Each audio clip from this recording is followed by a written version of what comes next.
Une épidémie d'Ebola a été déclarée le 22 mars au sud de la Guinée-Conakry. C'est la première fois que le virus est détecté dans le pays.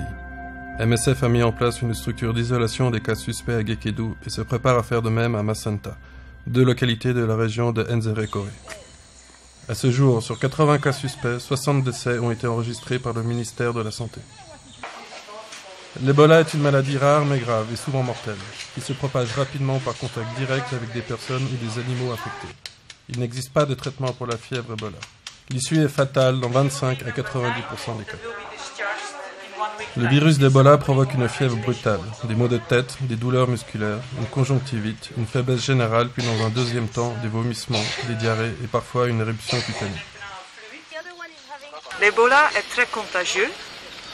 L'Ebola est contagieux par les fluides d'un patient avec l'Ebola.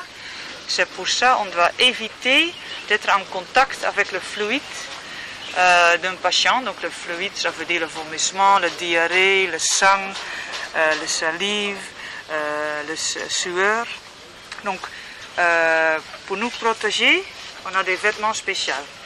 Donc on a tout. On a des boots, on a le pantalon comme ça, on a le apron, on a le masque. Parce que quand tu parles avec un patient et il y a des salives, c'est aussi très contagieux, donc c'est pour ça qu'on a le masque. On a 2 paires de gants, une normale et une surgicale. Et aussi après on va mettre le Google. Et après nous sommes prêts à entrer.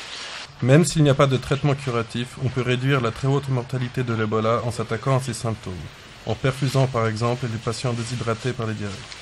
Des vitamines et des antidouleurs sont donnés aux patients, notamment à ceux dont le cas est désespéré. On soulage alors la souffrance du malade et on l'accompagne jusqu'à la fin. C'est très difficile de voir la souffrance des patients sans pouvoir faire quelque chose. C'est très difficile de voir les patients mourir. L'organisation se concentre également, en collaboration avec la communauté locale, sur la recherche active des personnes qui pourraient avoir été infectées lors de contacts avec les patients déjà identifiés. Il faut aussi informer les communautés sur la maladie et sur les précautions à prendre pour limiter les risques de contamination.